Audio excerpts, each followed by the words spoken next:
कहाँ जा रही है बहू? स्कूटी की चाबी उठाती हुई प्रथा से सास ने पूछा। मम्मी की तरफ जा रही थी अम्मा जी।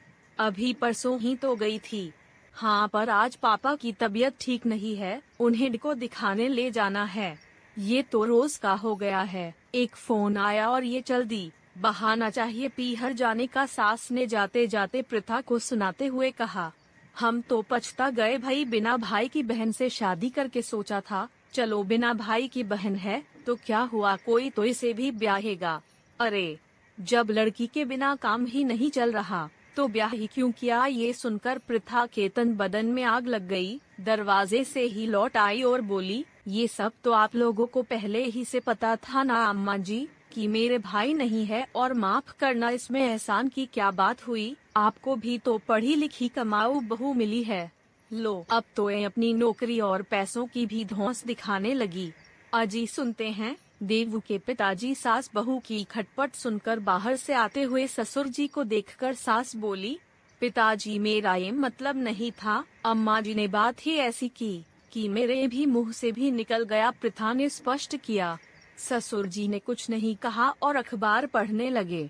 लो, कुछ नहीं कहा, लड़के को पैदा करो, रात रात भर जागो, गंदगी साफ करो, पढ़ाओ लिखाओ, शादी करो और बहुओं से ये सब सुनो।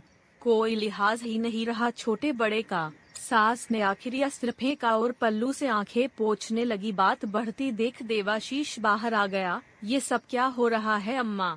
अपनी चहेती से ही पूछ ले। तुम अंदर चलो, लगभग खींचते हुए वह प्रथा को कमरे में ले गया। ये सब क्या है प्रथा, बेरोज की बात हो गई है। मैंने क्या किया है देव, बात अम्मा जी ने ही शुरू की है।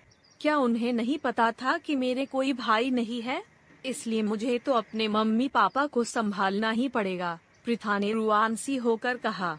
वो सब ठीक है, पर वो मेरी माँ है, बड़ी मुश्किल से पाला है उन्होंने मुझे। माता पिता का कर्ज उनकी सेवा से ही उतारा जा सकता है, सेवा न सही। तुम उनसे जरा अदब से बात किया करो।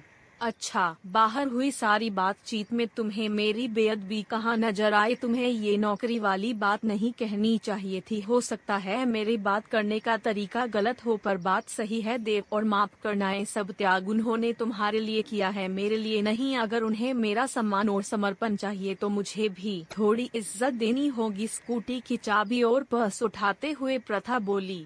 अब कहाँ जा रही हो? कमरे से बाहर जाती हुई प्रथा से देवाशीष ने पूछा। जिन्होंने मेरी गंदगी धोई है, मेरे लिए रात रात भर जागे हैं, मुझे नौकरी लायक बनाया है, उनका कर्ज उतारने, प्रथा ने गर्व से ऊंची आवाज में कहा और स्कूटी स्टार्ट कर चल दी।